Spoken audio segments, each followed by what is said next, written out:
Oh, I never have these technical difficulties like this. Welcome to the 420 show. Hello, hello. How are you, Queen? I'm doing wonderful, kid. No worries. The same thing was happening to me. My computer was working perfect. And then when I logged into StreamYard, like everything just went haywire. So I'm actually on my phone. So yeah. I was 2 seconds. Look, I was literally 2 seconds away from doing the whole thing. But before we get too far into it, I definitely want to thank everyone and welcome you guys to the 420 edition show of What's the 411. We are your cannabis culture show. We're talking about all the oohs and ahs going on in cannabis. I am your host, Kit Grimes. I'm the CSO of Minorities for Medicine.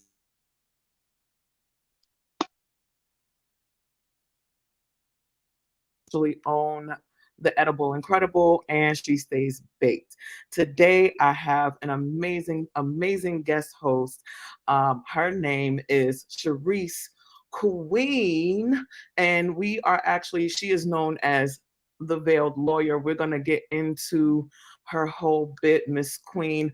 And I always think I'm gonna say your last name anyway, wrong. And I don't know. Is it Hale just with an E or is it Holly? I was like, I don't know. It's hell. The E is silent. Yes, it's hell. I was like, I wasn't sure if that E had some bump to it, so I said I'll make sure I'm gonna check with you first. But we are actually going to get into why she's here. She's going to tell us all about what she's got going on. And she's just going to join us today in our conversation talking about all things 420. So first part of all things 420. We're just going to jump into our hot topics here. Actually, before we do jump into our hot topics, I want to let you all know that because it is the 420 edition, we will be giving away a major box. Make sure that if you are following along with M for MM, make sure that you're following the Edible Incredible as well. Also, be sure that you tag in the comment section that you're following us and that you're on this channel right now, and that you're going to be a part of the show. Towards the end of the show, we will actually randomly pick someone, and you all will get an amazing 420 box. This is coming with an actual glass piece, guys. This is coming with a bag, a tray, some rolls. Like, this is like the ultimate smokers experience. So however you partake, this is definitely a gift you're going to want to have. So now that we have that said, let's get into all things 420. So especially with you being a veiled lawyer, I love that. We had lobby days. So all about the Hill and all the work from that aspect of it. And one of the really cool things that we were able to accomplish while we were on the Hill, not only did we run Senator Booker down, like we were like, look, okay, work with us and stop, putting the Gestapo tactics, but we actually were able to be part of safe banking act getting reintroduced, which is major in the industry, bipartisan legislature, basically to reform the federal banking laws and allow legal marijuana businesses easier access to financial services has been reintroduced in Congress. That is super big. Like, for people out there who don't know, trying to get funding for what is a billion-dollar industry, you would think with those kinds of numbers behind it, it would be super simple because they know that the return is going to come. They know that there's a viable, resource. But oh my goodness, the tactics to financials in the industry are ridiculous. What are your thoughts on that, Queen? So I'm here in the good old state of Louisiana, the sportsman's paradise. So I didn't get a chance to go out to the Hill for Lobby Day, but I went to the Capitol here in Louisiana, and it's the same thing going on down here.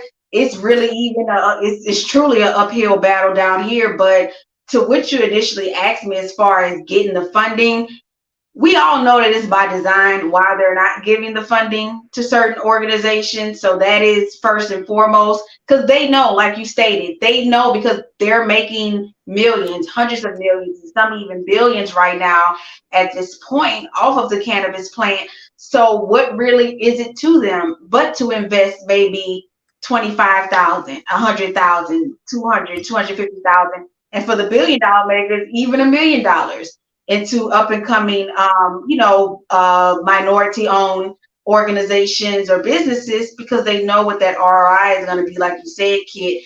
But it all boils down to, for me, specifically knowing what the ROI is going to be because they're getting it themselves.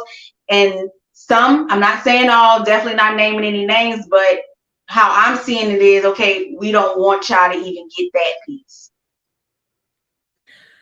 And it's crazy because they'll always cloak it in something else, right? Oh, well, we did give you access to funding. We just said that you need to have this much funding first before we'll give you this much funding, because we need to know that you have the collateral, you have, the net worth for it. And for an industry that we know that where the money is going to come from, we know how, between cultivation, between, vertical, seed to sales, from, just if you have the access to entry, that's really like, and not even entry, right? Because that's easy. Because I know a lot of people who've entered and done all of the, like, I've got the papers. I've been having to wait for, making sure we have this. And it's like they have like this this thing. They have this business and they have this building, but because they don't have this particular element that they need, now they don't have what they need to actually operate. They have everything to be functional, Right. but it's this one little tactic that they have that's stopping them from really greasing in and getting into those places. Correct. The financial obstacles and, even the other, what I call the complex rules and legal jargon, those obstacles as well. But even with some, some states, they're giving out loans. A loan is not the same as a grant. It is not the same. I think we lost Kit. Hold on. Okay, there we Oh no, go. You back? oh no, I'm here. Okay. Oh, so a loan is not the same thing as a grant. A loan, you have to pay it back. And then when you are signing that promissory note for that loan, there are specific terms and agreements in there. So you don't know how quickly, you may have to pay back this loan. What are the At interest all. rates going to be? All of that stuff that I know the average person does not understand that legal jargon in there. So it's a lot of what I like to call trick knowledge that's going on in this industry. And it's very disheartening to see, especially because one, everybody knows nobody can dispute this at this point, what the ROI is going to be for the sale of this plant and the tax revenue that comes from recreational sales, that comes from medical sales, and even from the tax revenue that comes from the hemp side. Is nobody can dispute that. The numbers are not lying at this point. So it's like, okay, what is really the issue here? And it just all boils down to some people, they really don't want to see change. They don't want to be the change that they're claiming that they want to see, and really investing these dollars in the spaces that truly need them: infrastructure, housing, early childhood education. And I'm never going to say that cannabis is the cure all, end all, be all, but we know that you can get a lot of money in this, and that money can be divided up in so many ways to so many different type of programs that are just going to benefit not only the state, but federally as well. So just clear up a lot of taxpayers' dollars, like extra taxpayers' dollars, like taxing on people's homes. Like here in Louisiana, we just had House Bill 24 by Representative Newell. It was to create an infrastructure for recreational marijuana down here in Louisiana. And sadly, it was involuntarily deferred. The bill was involuntarily deferred. And so it was just, and in the same breath, they voted on, to push a couple of bills through to build 2 more juvenile youth prisons here in Louisiana, and come up with the tax revenue for that. That's going to come from homeowners' taxes, when you literally just shut down this other bill. That's where that money could have come from.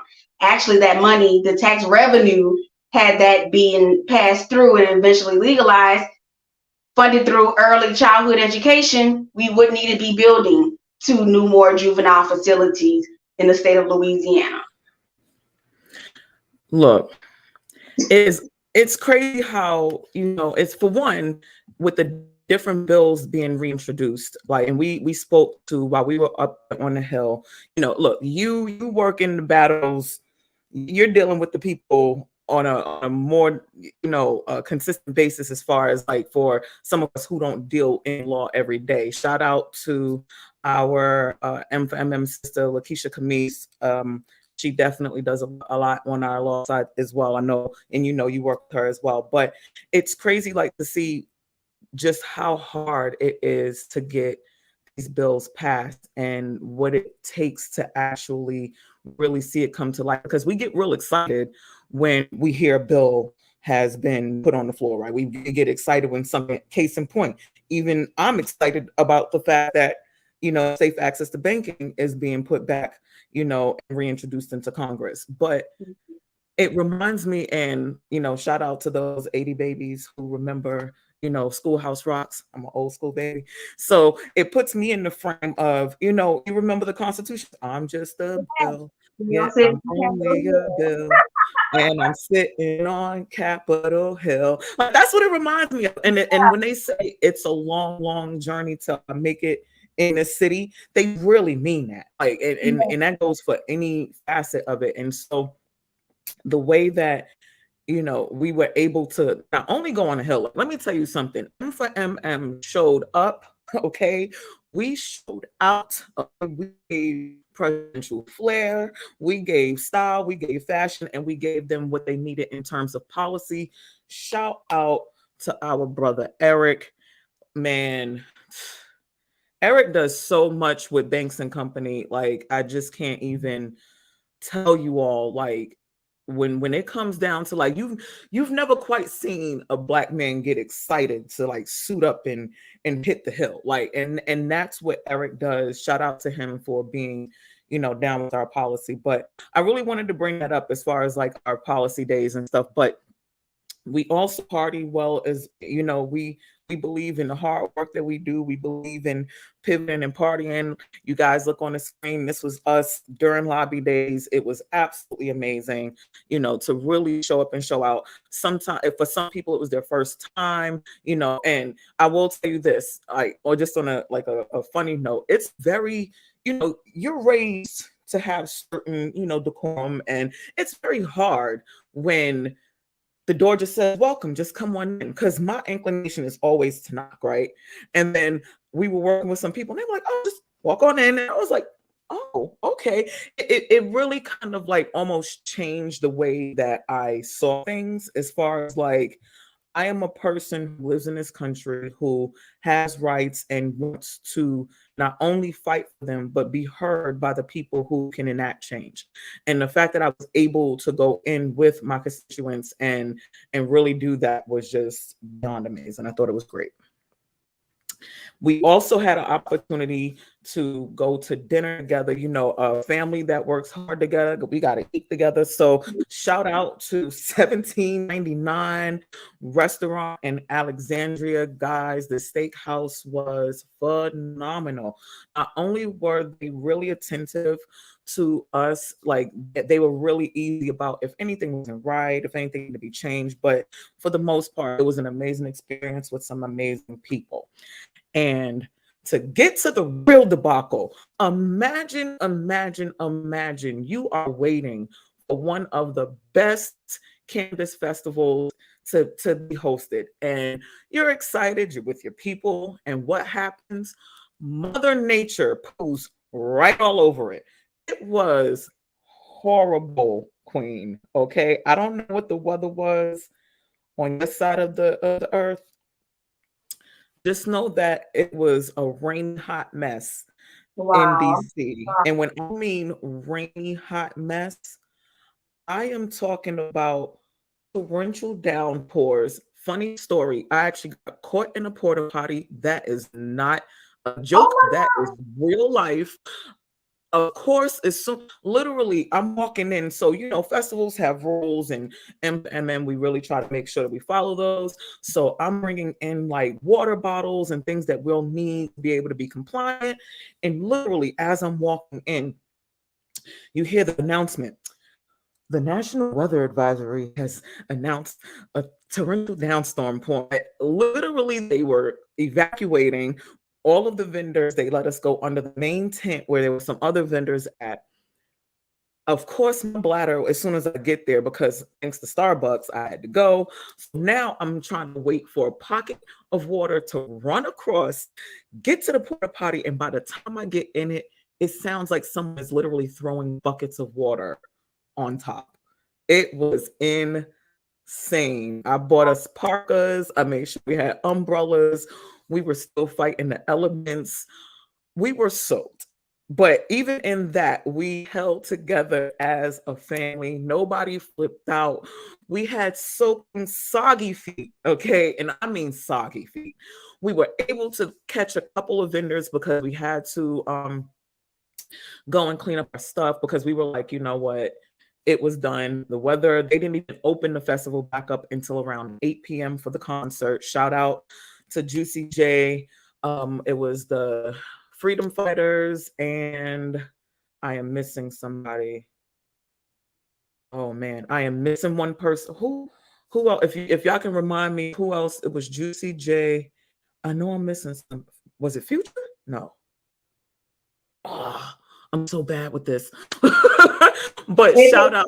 Chains. concert. Nicole said 2 Chains. 2 Chains. They're all tall. They all have that thing. Like, look, I shout out to them for still giving an amazing, stellar concert. It was super awesome. People loved it, and again, we stayed together as a family, and we really just held tight. Another thing that we did during 420 week, and my light is being real funky, but we're not going to worry about that. But during 420 week, another thing that we did, which was super cool, is we actually got a chance to go to the National Cannabis Policy Forum. And that was a really big thing. For one, it was a free event. So I hope if you were local, you came, people will come in and out. A lot of organizations, sponsored and represented that.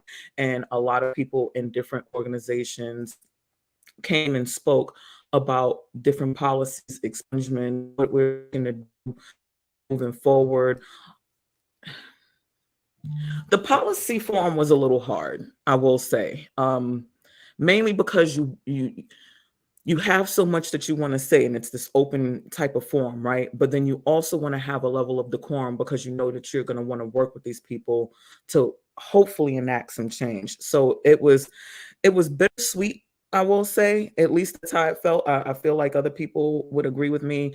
Some people would probably use harsher language that I could use for today, but we came, we spoke with our people, we showed out.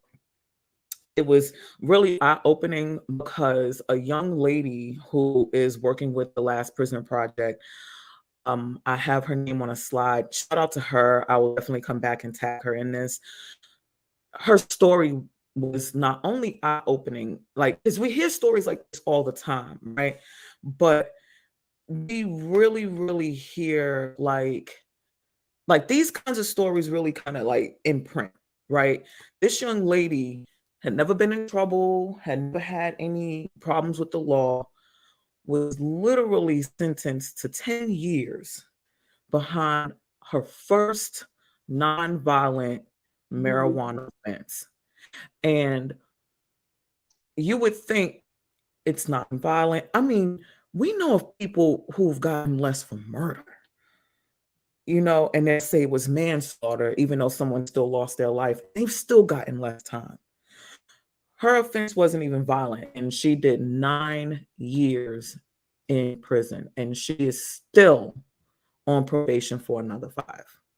So even though she did time, she's still not free until that time is over. And for a plant that has been proven to have so many medicinal qualities, even in other forms like hempcrete, that's something that's super big that people are really starting to talk about. We've been talking about it for a couple of years now, but I feel like it's really starting to get the wind, that it needs. It has so many benefits, and to take someone's freedom for something nonviolent for that long, to teach them a lesson for an industry that continues to prove that we're always going to have to fight in some way. It was just very daunting. Thoughts on that, Queen? Well, as a practicing attorney here in Louisiana, that's something that I see every day. So right now it's just that frustration is definitely there, but every time I see it, because I'm in court daily now, and so it's just like this is the same can of soup warmed over. It's just like a scene right out of Reefer Madness, right out of the 1930s, in these court systems towards these marijuana charges. And then, of course, when you start to get into the more rural parts of the United States, and especially in the South, and then when you get into the rural South, it's even worse. And so it's just even here in Louisiana, there's still people. We don't see it as often anymore, but even if it was just one time, that one time is still enough, for simple possession of 14 grams or less of cannabis. You're only supposed to get a summons and a fine. A summons, and a summons is in lieu of an arrest, but it's still an arrest. It's just a paper form of arrest. And then if you're found guilty, it's $100 fine, But what they don't tell you, plus the court costs and fees. So it's not just $100, you're paying the court costs and fees as well. And so there's still instances where, you're seeing it still come through. People are getting booked in on this charge. They're riding around. It's the same old, same old. We smell a grand emanating odor of marijuana emitting from the vehicle. And then they get pulled over. They may have a roach or something. Then they're searching and they're finding other things. And so it's something that I'm working on now, as far as like starting to write like journals and things like that, because here in Louisiana, now they can't use the smell of marijuana as a reason to search your home without a warrant anymore. So that's a really good thing. But I'm starting to look more into federal case law, because there is federal case law out there saying that your car in certain situations, it is an extension of your home.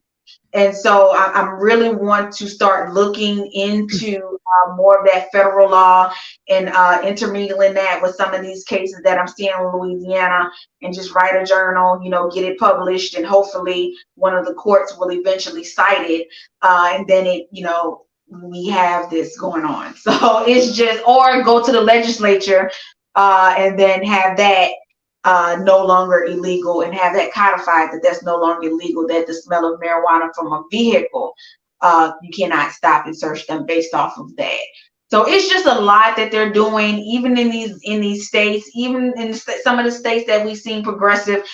You're still seeing marijuana popping up in criminal cases, and that's the issue for me at this point. Unless this person is just trying to live out some type of true drug lord fantasy or something like that, that they're trying to mimic, that they seen off of Scarface or something, we shouldn't really even see. And at that point, they're going to be dealing with things other than marijuana. So we really shouldn't be seeing any type of criminal arrest for marijuana in any way, shape, form, or fashion, not even for possession or distribution or manufacturing. It really shouldn't even be a crime at this point. And that's the big issue for me, seeing it intertwined in so many different cases. It's insane what I'm seeing. I'm seeing, and it's just like the basis of them leading up to the guns or maybe the other things. It always starts with the marijuana. So speak more on, so the extension of your car to your home, right? Because I think that that's something now. Is that just something Louisiana, or is that like nationwide? No, that is actual federal law. There is some case law. Is in certain situations your car is considered an extension of your home, but it really is just based on the facts of the situation in which the police stop you and arrest you in that moment. But as far as what we're seeing now with the marijuana, the odor of marijuana coming from the vehicle, I haven't seen it. I'm not saying there aren't any cases out there, but I haven't come across any as of yet that have used that argument to get that stuff, motion in limine or motion to quash, based on the fact that the car was searched based off the smell of marijuana. Because it was of the home here in Louisiana. That's so wild, because again, to think that if they decide, like, so let me ask you this, like maybe I can put some parameters around that. If it's an extension of your home, I assume that they still have to have some type of search and seizure, or if they smell it from your home, can they now search your car because that's an extension of that? Exactly. So I haven't seen that. I haven't seen that yet, because if they smell it from the home and they're trying to use that as a predicate of why they're trying to search without a warrant, then presumably so they wouldn't be able to go and check the car, because in Louisiana, the smell of marijuana coming from a home can no longer be used as a reason to search the home without a warrant. Now, even with that being said, that still doesn't mean that the house can't be searched. They just need a warrant. Before, the police were just saying we smelled a great grand odor emanating from the home of marijuana, so we entered in and searched without a warrant, because that used to be legal in Louisiana. So the not being able to search the home, to go back to your question, that's specific to Louisiana. But the car being an extension of the home, that is federal. That's based in federal law. But I haven't seen that argument yet. So that's something that I'm working on now, trying to piece that together into a journal. And then hopefully, maybe I will have to argue it one day. So, which I don't mind, but I want to make sure I have the, everything, the cases on point and all of the law on point before I do that, because I'm searching for it and I haven't found it. So that's what's going on in the criminal courts. And it's not just in Louisiana. Of course, I'm only licensed in Louisiana, but these, marijuana is still popping up in the criminal system in all of the states and the territories here in the United States. And that's the problem for me. It shouldn't even, when we're talking about the criminal system, marijuana shouldn't even be in there anymore at this point. Let alone it shouldn't be on the schedule, let alone calendar chart for anything. So, because we were talking about that during Law Day too, as far as like the difference in criminalizing versus removing it from the schedule altogether. So no, great synopsis, and definitely appreciate that, Queen. Kind of keeping in this vein before we move on to a lighter note, if we will. A Singapore man, and this has really been trending really big, guys. A Singapore man was executed for his helping to traffic 2 pounds of marijuana. 2 pounds. Now, let's put some context behind the story. He was accused of coordinating a cannabis delivery. Okay. He was actually, and this is so sad, I'm actually going to light a J for him and hit it one for a good time. Shout out to you, sir. You should not have been executed behind cannabis. He was actually executed yesterday, guys. So if y'all are smoking, light up, send something up for this guy, because he wasn't even in possession of the cannabis, guys. Okay. That's how crazy big this is. In Singapore, currently, if you are found to be trafficking 500 grams or more, it can be punishable by death. We're losing years of time behind cannabis. People are losing their life behind a plant that has been known to have so many more benefits than it has detriments. And as I always say, and as I will say again on this episode, you all have to explain to me how this drug is such a gateway for brown and black people to lose their lives and end up in jail. And it's the gateway to jail. But for other people who don't quite look like us, it's been the gateway to millions, and it's been a gateway to their livelihoods and success. I just don't understand it. I'm still not. And so to that young man, I hope that the other side is treating you better than this one did. They basically convicted this young man on telephone records, y'all. Phone records were used as a proof of coordinating the trafficking, and they murdered him by hanging. Like, y'all, like, this is serious. And for people who participate in adult use, it's super cool, like when you're just like participating and you're just hanging in your crew. Like, y'all don't really understand a lot of the other things that go on that are super important to your ability to actually partake in a free space. So, shout out to his family, sending condolences across seas for definite. No one should ever lose a life behind a plant, especially one that's actually helping people to cope and have, a better, way of life. The UN actually released a statement to them, urging them to drop the death penalty for drug-related charges. So in crimes, it was just absolutely outrageous. What's your thoughts, Queen?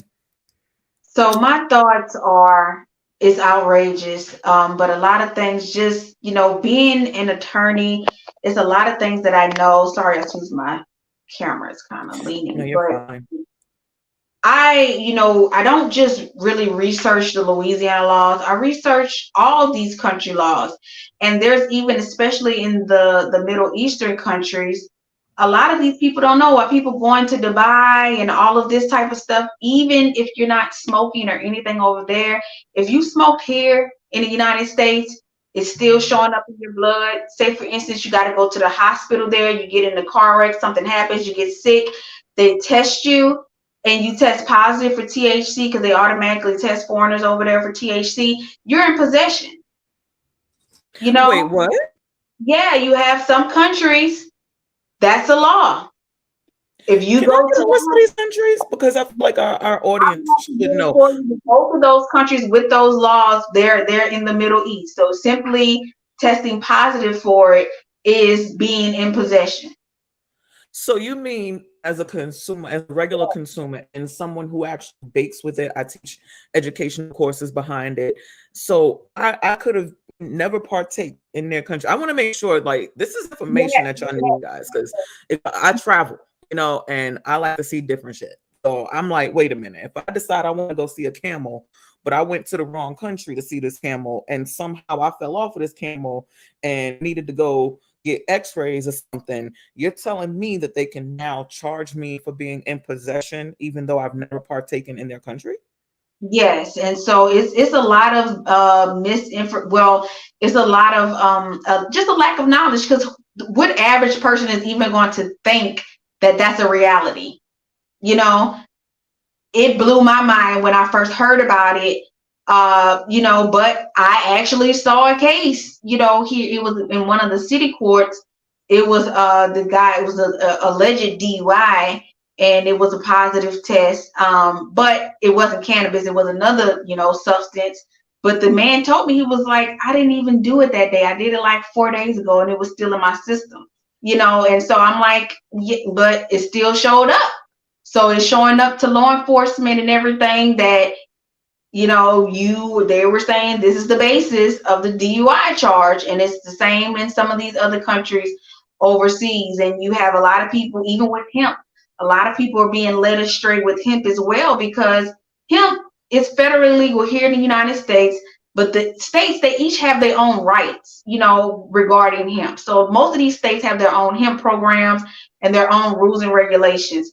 When you go to these other countries, it's the same thing over there, even with just hemp. So there's no just, you're trying to ship some CBD to Brazil or something like that, and you're not going through the proper channels there, to get the right permits and licenses and all of that through those administrative agencies. Because I've had people say, yeah, Queen, I got a friend who's, they're shipping to this country and they're telling me that I can do this. And I said, well, where do they point to you in the law that says that? Well, they're telling me that they're doing this and they're making so much money. I said, but did they tell you that this country gave them permission to do so?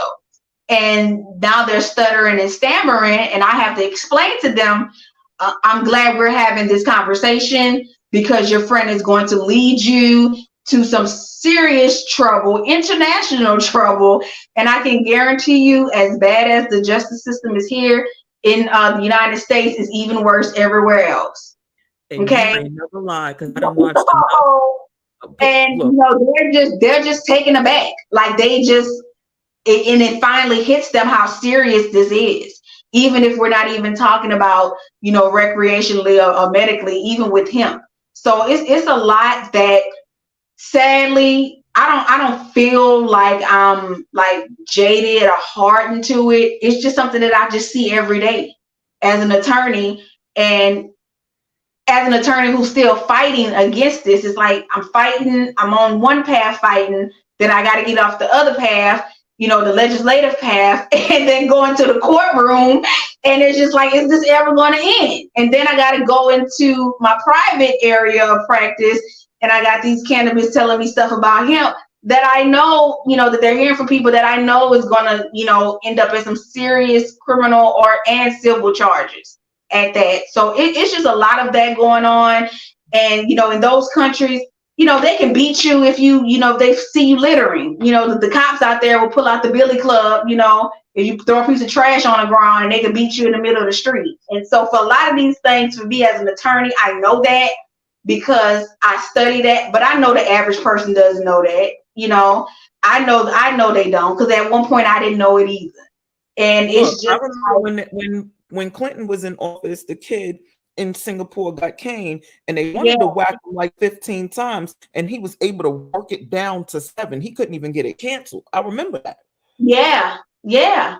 That's how serious it is in those other countries. You know, we have to realize that in the United States, we do have certain liberties that other people can only dream about.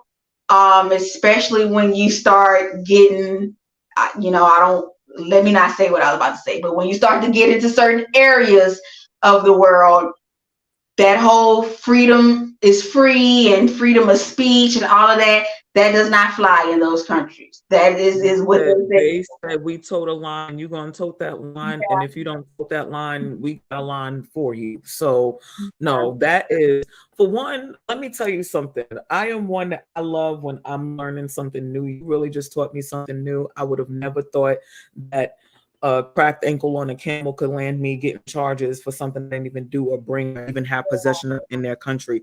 But just because it's in my blood and in my body, for them that's considered possession. So that is an interesting thing altogether. And I just, man, like, let me tell you something. Light bulbs on, people. Remember, you go over to someone else's country, y'all be out here acting up and don't realize they don't play. And America is real.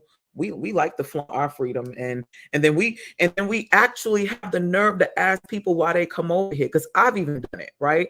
When people be like, "Oh, it's so free here," I'm like, "Free? We're trying to get the fuck out of here. Why is you? What? Why are you coming here?" It's not Okay, better. It's not and better we in the and world. we really, and let me make sure I let everybody know, anybody who's been on, make sure that you share this with your people, share this with your pages. It's an amazing conversation, and you can always go back and watch the live stream once we are complete. But to pivot to something that actually gives us that little twinkle of hope, right? Delaware state legalizes for adult consumption. Woohoo! We're gonna insert our slow clap. So, current rules say this: you can have 1 ounce of leaf marijuana, you can have small amounts of concentrates and small amounts of products with THC, like topicals, edibles, etc. You cannot partake in public, and you cannot cultivate. So, still a little bit to move on, but you know, Delaware is, well, look, the businesses want to go there for the taxes, and now people can go there and be able to have some cannabis. So now I wonder what that means, right? So you can't cultivate it there. And I understand that a lot of places, even though they have adult consumption, some places don't allow for public consumption, right?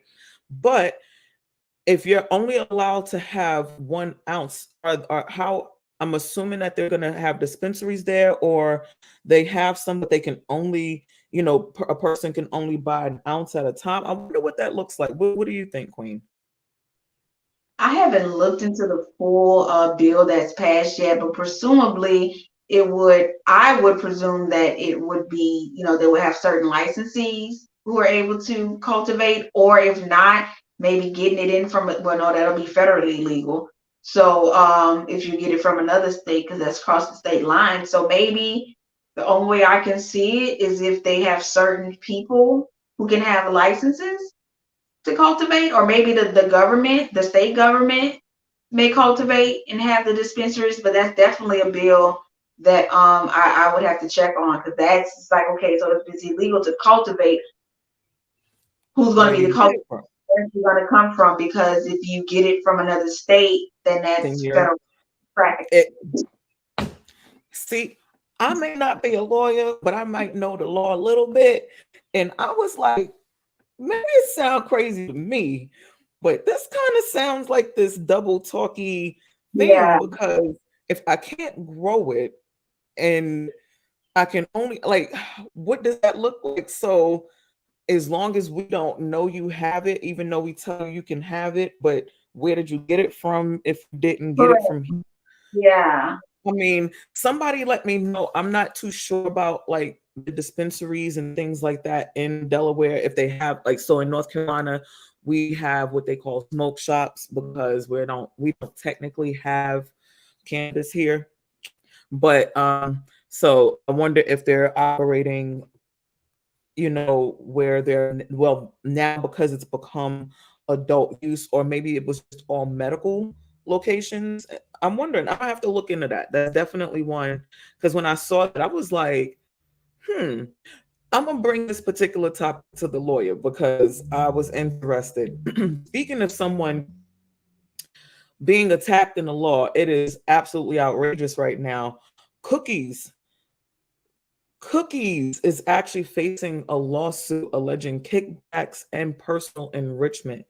It is super wild. MJ Biz actually reported on this, and Cookies is accused in separate lawsuits filed by some current investors as well as a one-time business partner of using coercive strong arm tactics and bullying them to pay exuberant company execs, quote unquote, millions of dollars in personal benefits and kickbacks, um, which they were considering the cost of doing business with the brand.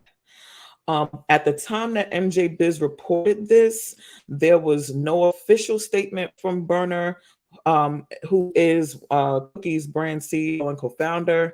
I haven't seen one released. I am hoping that as a brand that this is definitely not true, and this is just one of those, attack methods that people try to pull in. I saw one. I did a little research and digging. One said that on his show that he does, he said he's awaiting his day in court and ready.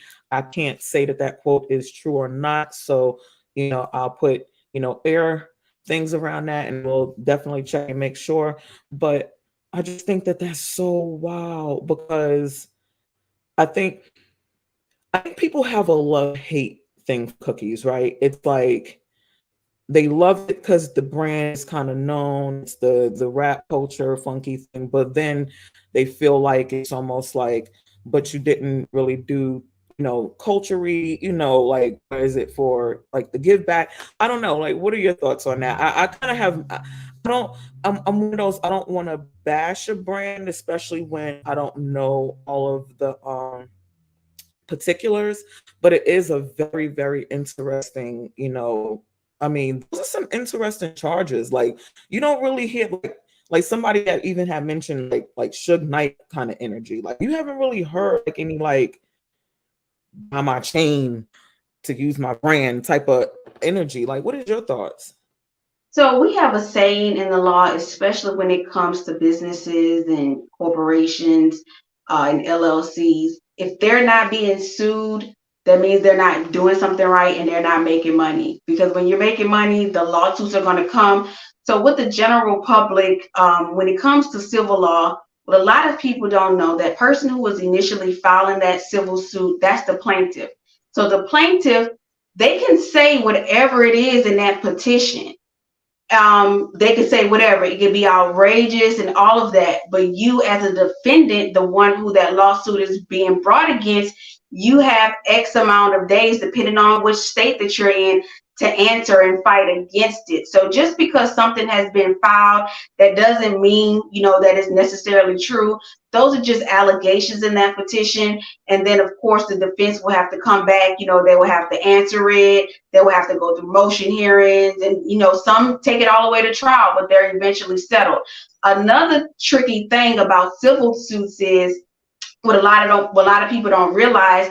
Even if somebody files something outrageous against you and it's not true at all, as far as your business or even your personal self, if you don't answer within a required time.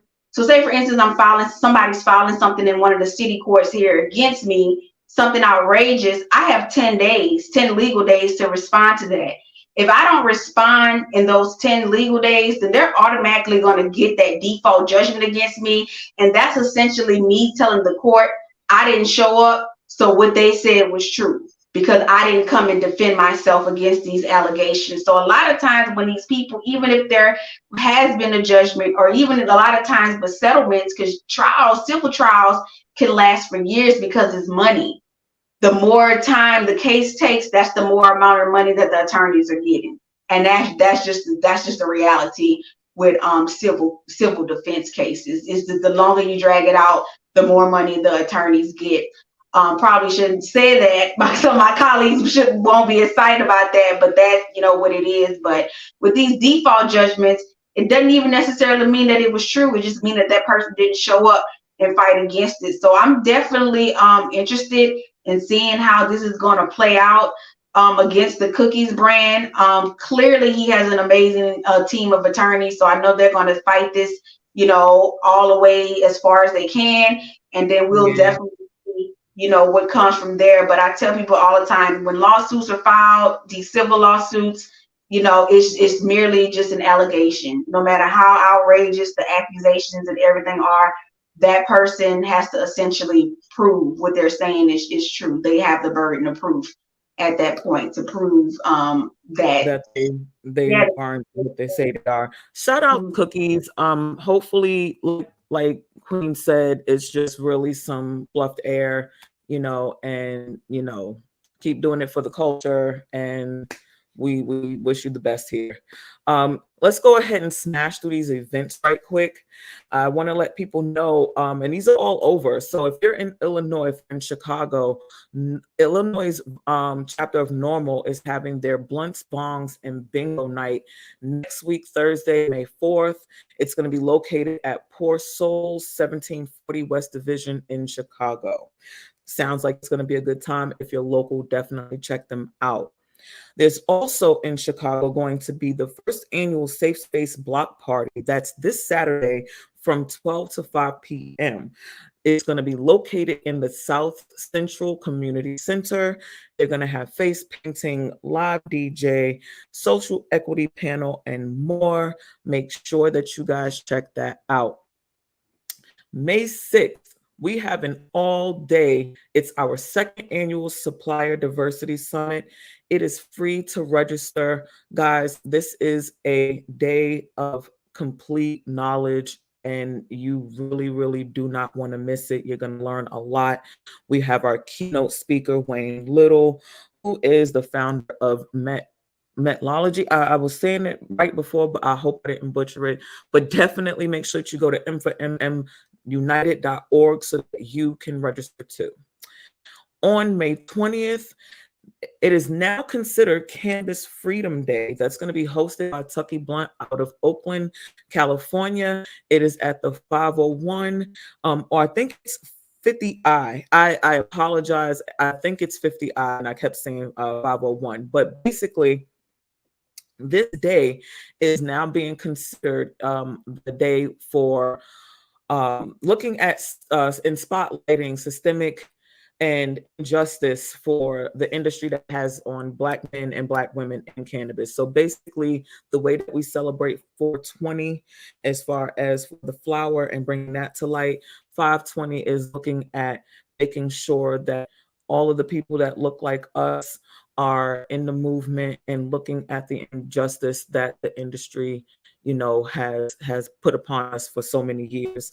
This is going to actually be spearheaded by Master P, located at 701 66th Avenue. They're having a block party style. It's going to have music, fireside chats, and more. Definitely make sure you check them out. The Tucky brand is awesome as well. Last but not least, we have the C Sessions in Oklahoma. Now, this is actually a business-to-business networking event. Spaces are limited, and it is a private event, so you got to get your tickets. I want to say that they're available on Eventbrite, but you want to make sure that you go to Keely.Thornhill at Cincy Mag, and that will be able to get you all of the information that you need to get involved. They're located at the Vanessa Beer House Company, 118 Northwest 8th Street, Oklahoma City, Oklahoma. So those are a couple of events going on around. And Queen, before I introduce M for MM and we get ready to close out in a little bit, I just want you to talk about what you are actually doing in the industry. We already know that you're the veiled lawyer. Tell us a little bit about that. We know you're out of Louisiana. Like, let us know what kind of law you practice and how we can contact you. Okay, I'm Sharice Hale Esquire, also known as Queen DeVille Lawyer, for obvious reasons, for cultural reasons. But I'm also a business, intellectual property, and now I've been kind of, my ancestors have told me I need to be a criminal attorney too. So I'm a criminal attorney as well now. I woke up and find myself doing that. But born and raised here in Louisiana. My family has been here since pretty much since Louisiana was here. So I'm very deeply rooted in my culture here in Louisiana. One interesting thing about me that I'm very, very proud of, especially coming so far as I have, is that I'm actually the second generation that was not born on a plantation here in Louisiana. And so my grandpa was born, into sharecropping. We know that's slavery, but they were born on, in my family, they actually still live on plantation land. Some of them never left, so they just kind of literally gave it to them, and now it's like a subdivision. So when I tell people I'm going back to the plantation to visit my family, I'm not joking. I'm really going back to plantation land. Also, I'm a fourth generation cannabis entrepreneur. I can be out and proud about it. My dad, Louisiana labeled him as a kingpin. He did time in Louisiana Department of Corrections. That's what I come from. Those are my people. They grew cannabis on the plantations here in Louisiana as well. And so now I practice law, and I was actually pushed into the cannabis industry by Southern University Law Center, Associate Vice Chancellor Marla Dickinson. Love her so much. So I've been ancestrally led to the cannabis industry because I used to be nonchalant about it. I never was against it or anything like that. I was just always like, it is what it is. And then I was forced to come here, and I'm glad that I was forced to be in this industry because I can just, I love, even though, I can complain and do all that, I love being here. When I tell y'all, it feels so good to go in front of the legislature as a descendant of, what society used to label as some of the worst people ever. Now y'all making millions and billions of dollars off of it. And I'm saying, no, I'm a child of that. I'm a product of that. And I have the same amount of education as you, and I'm here. We have the same credentials. So I'm here, and y'all are going to hear me, and I'm not going to stop speaking out about it, against this. And it feels so good to know. Sometimes I feel alone, but when I get home and I look in the mirror, then I got my ancestors telling me, like, you don't have to worry about nothing. We got you. Like, we did all of the hard stuff for you.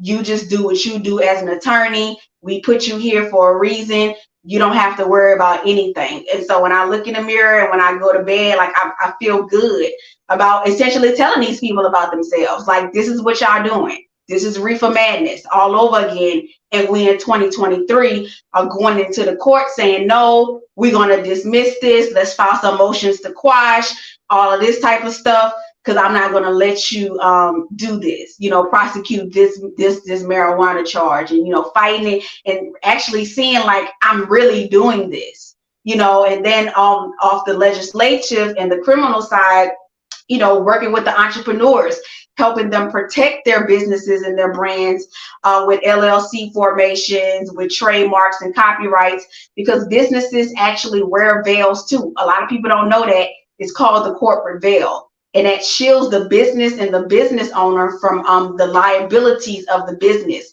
So say, for instance, with this cookie situation, his corporate veil game is tight. So even if there may be a monetary settlement against him, it's not going to come after him himself. It's just going to come after the business. But if they pierce that corporate veil, they can come after everything that he has. Everything, his personal house, his car, his bank account. But, his attorneys, I know their game is tight on that. But a lot of people don't know that part about the business side, about the game of the cannabis industry, the corporate veil. That corporate veil is very, very serious and integral to protecting your business, especially in the cannabis industry. It's such a high stake industry. And I tell people all the time, when people hear that you're in the cannabis industry, they're automatically, it's like a money machine running through their mind, because they know how much money cannabis brings in. So they want to hit your pockets, because they're already looking at you saying, you got deep pockets because you're in the cannabis industry. So that's a lot of, some things, a little game that people don't know. So y'all got it from me for free. So y'all know, keep y'all corporate Queen, look, Queen, look, Sharice, That's this what these hell. MFOs are Look, doing. So when but they get we're not saying your name right. Okay, we need to be saying Hail Queen, no, not Queen Hail. We need to be saying Hail Queen. Okay, with all these nuggets of jewels and gems. And look, the two things that I love, something that has saved my life as long as I've been alive. The two things that keep people fucked up every day is that they don't listen and they don't read. And you have literally dropped a whole bunch of knowledge from stuff that you have been reading and just picking up and making sure that you know. So I hope that y'all are picking up these gems. Shout out to you. If someone needs a boss ass criminal attorney in Louisiana, or even just needs like some law information, because even if you can't be their practicing attorney, you're an attorney that has knowledge, you know stuff. How can they get in contact with you? What is your social media handles? Let it on them. so I'm most active for some reason on Instagram. People love my Instagram page. So it's literally The Veiled Lawyer. TheVeiled Lawyer. Also on LinkedIn as Sharice Queen Hale. Also my website, www.belterralaw.com. You can even do /cannabis if you want to get directly to the cannabis page. But you all can reach out, if it's something that you need. And I'm here to help you all. This has been absolutely amazing. I'm going to have you come back on and run another segment. People who missed out when they watch the replay, I know they're going to be super juiced and mad. If you're not following M for MM, you need to make sure that you do. Check us out at m4mmunited.org. We have membership opportunities for individuals as well as businesses. Make sure that you plug in. I am your host, Kit Grimes, also owner of The Edible Incredible and She Stays Baked. You can reach out to me at Kit Grimes at kit.grimes TV, or you can reach out at me at theedibleincredible.com. Check out the website, leave us a message. We will definitely contact you back. This has been an amazing episode. I am so excited. Thank you so much for doing this with me today. Y'all know I got y'all. Y'all know I love doing this. I love, telling people the game. Like just telling them this is still the game, y'all. It's just a legal game. There's a street code and then a legal code. So I'm here to tell y'all the legal code because I know y'all know the street code. So I'm here to let y'all know what the legal code is. Look, your energy brought you here to the industry, brought you here to us. We appreciate having you. I am definitely gonna make sure I have you back on. Guys, it's been a blast. Make sure that you check us out on our next episode. We'll be on in another 2 weeks. Remember, we come on the second and fourth Wednesdays of the month at 7:20 Eastern, 4:20 Pacific. I hope you all enjoyed this and we'll talk to you soon. Take care.